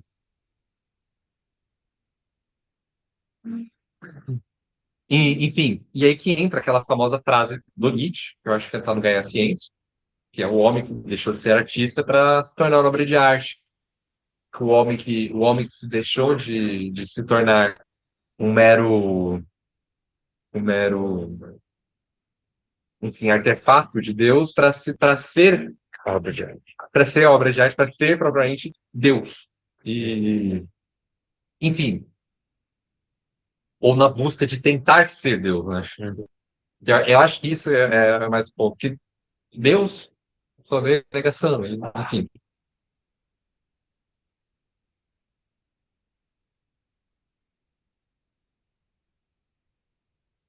E o Darwin fala, o limite do homem não é Deus, nem, e não é possível. E não é possível. Mas o impossível, por sua vez, é a ausência de Deus. O limite do ser humano é você tentar se projetar nessa posição. É essa tentativa de impossibilidade. E, enfim, colocar-se à altura do impossível. E entra a questão do eterno retorno. Como eterno retorno desse local, desse ponto de cisão, que é o eterno retorno, né? Se você está retornando a algo, existe um ponto de cisão entre dois extremos. Um local erótico, por sua vez, que entra numa afirmação da vida. Eros, que é vida, tal coisa, e por sua vez, quando você se coloca entre esses dois extremos, na posição do eterno retorno, você está se colocando no ponto do jogo do possível e do impossível, que também, enfim, conectando de volta com a questão do erótico, e, e aí que se coloca o abismo. O, o abismo que é o ponto em que você volta. Aqui acho que cabe, inclusive, diferenciar. O eterno retorno tem dois conceitos, que é o eterno retorno do eu e o eterno retorno do outro. O eterno retorno do eu é o eterno retorno que volta para si mesmo, que é aquilo que se repete, enfim. O eterno retorno do outro é aquilo que muda para repetir de novo. Isso Isso do Nietzsche. É, do Nietzsche. é o Também, mas exatamente isso que eu ia falar. Ele fala das duas repetições e espelham as duas pulsões de morte, né? exato. Então tem essa repetição narcísica, né, que se fecha para a diferença, e tem uma repetição que é uma repetição mais da. Ele dá o exemplo da onda, né, de você aprender a nadar. Sim. Então você conecta os seus pontos do corpo com os pontos da onda para aprender a nadar, Sim. para aprender o movimento, né? Sim. E aí, a partir dessa repetição do movimento do outro, você introduz uma diferença nos. Né? Que isso linka com aquilo que o próprio Nietzsche fala, né? Que é a possibilidade, a repetição engendra a própria possibilidade de vir outro. Sim. Então, tipo, essa conexão das duas ondas. Eu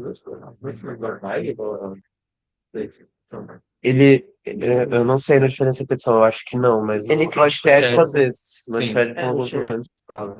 Forte, inclusive.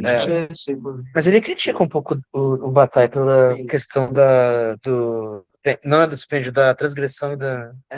Isso. Sei. É que eu não li o Diferença de Repetição inteiro, mas eu cheguei. Quem falou que leu? Antifético, acho que foi.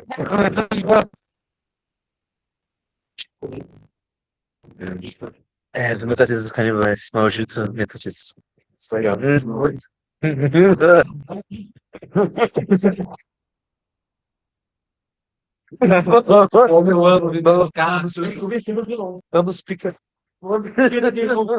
Vamos piquetar a casa. Né? Repetição.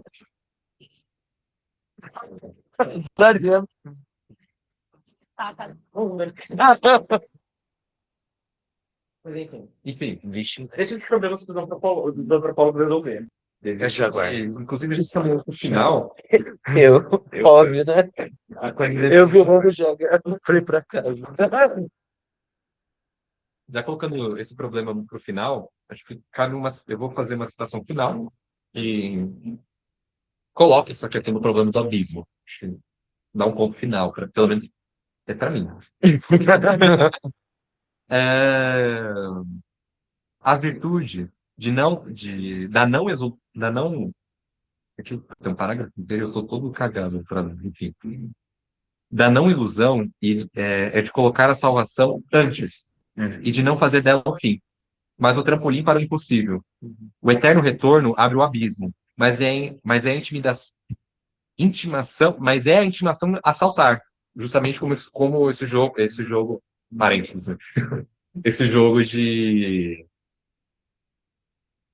funções, no caso, se jogar no abismo, justamente essa função de morte, enfim, xenofília, sim, enfim. O abismo permanece sendo o impossível, mas o salto introduz no impossível o possível, que ele é fadado desde sempre, sem a menor reserva, o impossível. O salto é o super-homem, de Zaratustra. A vontade de potência, a vontade de potência. A menor compreensão e o salto não ocorreria. O saltador, com o impulso, teria os pés confinados à terra. Mas como não teria piedade de si mesmo, se a piedade dos outros. Aquele que é oprimido pela preocupação de eliminar o impossível da terra não pode saltar. A qualidade necessária, aquele que salta é a leveza. Enfim, aí eu finalizo o seminário pela. A Lori falou uma coisa, gente. Vou precisar sair, vou segunda apresentação, tem muito a ver com a leitura de dignidade, do Natália também, obrigado. Foi bem na hora que você falou. Tá. Não, então. Mas eu queria fazer uma Sim. questão já, então aproveitando. Posso fazer uma questão? Tá bom. É que eu preciso Claro. sair agora, assim. Sim, Tá. jogue isso na roda. Você falou várias vezes que, tipo, o Batalha ele faz um deslocamento do Nietzsche, que acho que você usou muito essa palavra mesmo, acho que foi mais essa. Sim. A O tragédia. Batalha usa essa palavra ou essa é a sua leitura do que o Batalha faz? Sou eu. Sou eu sendo Ah, tá. maluco falando que o Batalha tá fazendo isso. Mas é partindo Entendi. justamente desse deslocar a tragédia para farsa. De, Aham. de algo risível, enfim. Faz sentido. Não, entendi, perfeito. Eu acho que faz É um sentido movimento também. que o É Bataille só fiquei curiosa. Ah, não, sim, ok. é um movimento que é muito coerente com a tentativa que o Bataille faz de dar uma filosofia que é com inspirações marxianas, junto com Nietzsche e um Hegel maluco lá dele. Ele Faz sentido. ele conciliou 3 pessoas, o que é bem difícil de conciliar. Conciliou é uma palavra É. fortíssima. Estão lá, eles boiando. Justo a pose. Não, ele não. Ele de tão poucas coisas. É o silêncio. Ele é totalmente anti-Nietzsche nesse sentido, né? Que a gente fala assim, eu sou o picudo, vou resolver tudo, acabou a metafísica, fechou. E aí o Bataille é, tipo, muito mais, tipo, nossa, eu sou muito baixinho. E o pequeno.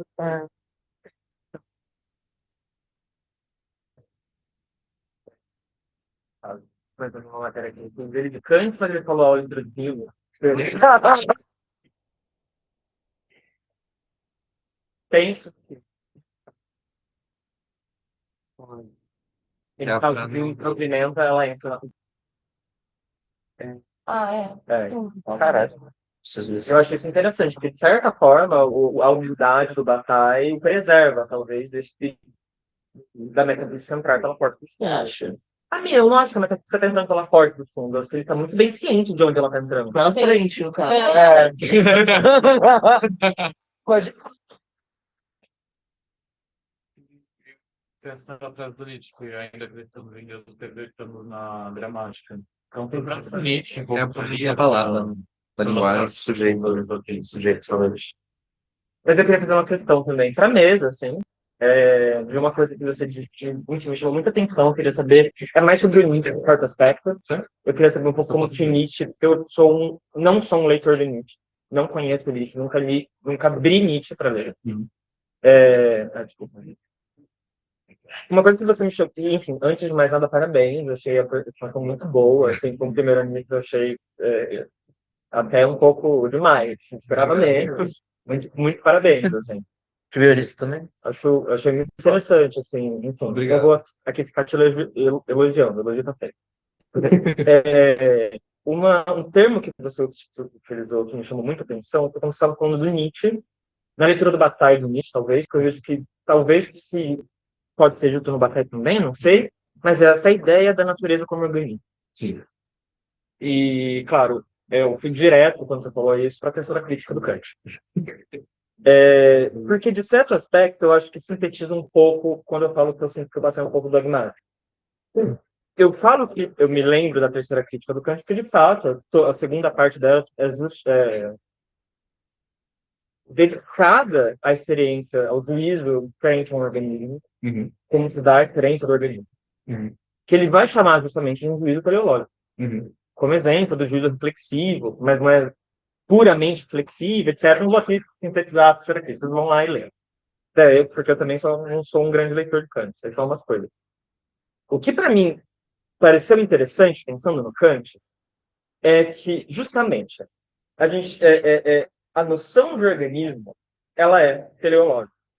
Teleológica, eu acho que em vários aspectos, mas eu queria explorar um, ainda nas palavras do Kant, de que a noção de organismo, ela pressupõe uma orientação a fundo. Você tem se não um objetivo, um telo do organismo. O olho é para ver, é um pouco por aí. Mas o ponto do Kant é que, justamente, tem toda essa estrutura teleológica do organismo, da biologia, da natureza viva, mas para ele vai ser uma teleologia meramente reguladora. Justamente porque ela é um exemplo do juízo reflexivo, ela diz respeito às condições subjetivas do conhecimento, não às condições objetivas do conhecimento. Ela não determina o objeto, não determina a natureza. É como se a natureza tivesse fins. Ela é o nome. É Não como pode. se a natureza... E mais, é como se a natureza tivesse fins. E o fim dela é ser conhecida pelo homem. Por isso, né, que o homem é o fim da criação divina. O mundo foi feito para ser conhecido por homem, por isso que as faculdades se coaligam, por isso que você consegue falar sobre o mundo real, etc, etc, mesmo, né, não saindo de si. A questão é, ele justamente vai fazer, na minha visão, justamente esse ponto de chamar, existe uma estrutura teleológica da natureza como organismo, mas ela é reguladora. Ela não é determinante. Até onde eu entendo, justamente quem vai dizer que ela é determinante são os dogmáticos, ou os racionalistas do século XVII. E daí eu queria entender como que o Nietzsche e o Bataille, talvez, vão olhar para essa questão kantiana. Porque tem também um espaço entre eles que é o Hegel. Sim. Eu não sei como que o Hegel transforma essa questão. Sim. Posso falar? A questão é um pouco para a mesa. Assim. O que eu posso falar é do Schelling. Porque essa questão do organicismo, de você interpretar o sujeito como organismo, vem do Schelling. Eu acho que o Hegel ele se apropria dele. Eu comecei a ler um livro, que é um texto do Hegel, que escreve sobre a diferença de sistemas filosóficos do Fichte e do Hegel, e do Schelling. E quem vai partir disso, de uma filosofia organicista, é o Schelling. O que você vai fazer, pelo menos, o que o Nietzsche vai fazer, é eliminar a questão. Você não vê, por exemplo, partindo do exemplo do olho, né? A natureza não é perfeita porque fez o olho para você ver. Você vê porque as coisas levaram ao olho a existir. Então, essa faculdade que é a visão, essa faculdade, essa sensibilidade que é a visão, vai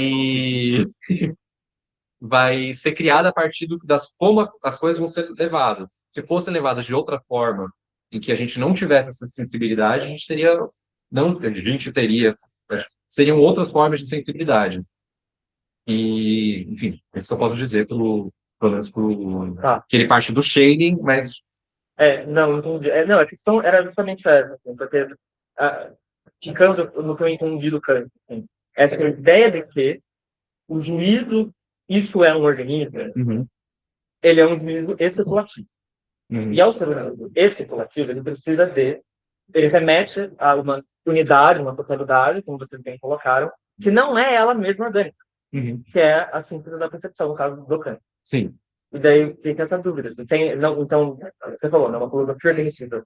Não tem essa saída, não tem essa saída do orgânico. É que o Schelling, ele não divide orgânico e orgânico, né? Ele fala que eu não sei, eu não conheço. Tá na outline da natureza dele. O movimento todo dele se chama falando que a pessoa orgânica não tem sentido. Ele é só um livro regulativo. Perfeito, ok. De certa forma, porque é exatamente um problema, né? Exato, meramente regulativo. Né? Eu antes dos funcionalistas, com Bataille, percebo muito isso, porque assim, eu não sou nenhum grande leitor de nova, eles são uma líder no começo. Às vezes sempre aparece, né?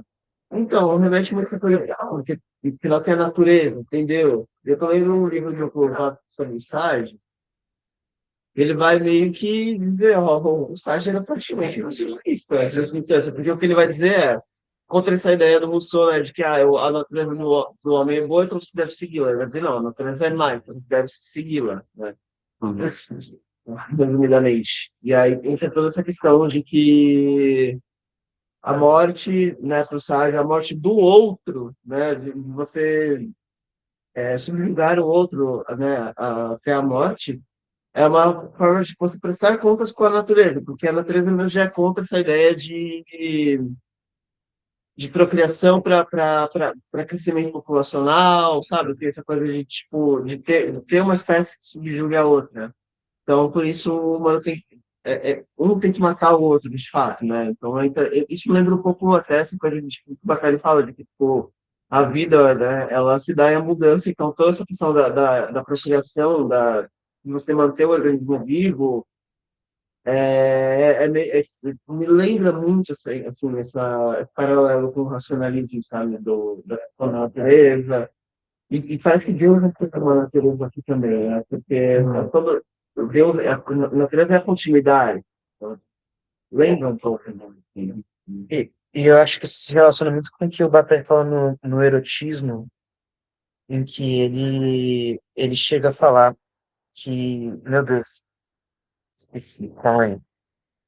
A gente estava falando do. Lembrei, lembrei. Que ele vai falar basicamente que a vida, o que a gente fala, o que a gente enxerga como vida, né? Tipo, pô, plantinhas e animaizinhos e coisinhas que eles se reproduzem, etc. Isso, por si só, já é um grande dispêndio. Que é a própria existência de vida. Então, tipo assim, as coisas não se. A forma como a vida se desenvolve, ela não é um telos, mas sim um grande excesso. Então, tipo assim, que nem ele falou, a visão, ela, ela tá ali porque existe energia de sobra para que exista essa possibilidade sensível na vida, que por sua vez já é um excesso, um resultado de um excesso de energia solar, né? Nesse caso, na Terra. Então, nesse caso, talvez por isso, talvez o Bataille ele responda essa sua pergunta com algo parecido com essa maluca que você me fala. Não sei se faz sentido.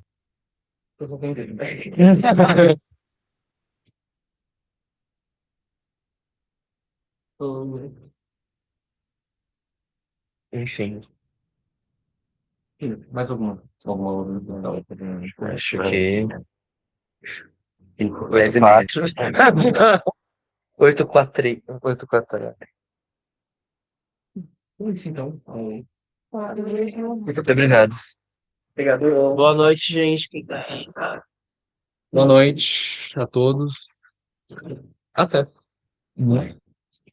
Como tá funcionando no primeiro ano? Aí eles vão dar os casos das matérias? Vão dar 8 para todo mundo. Boa noite.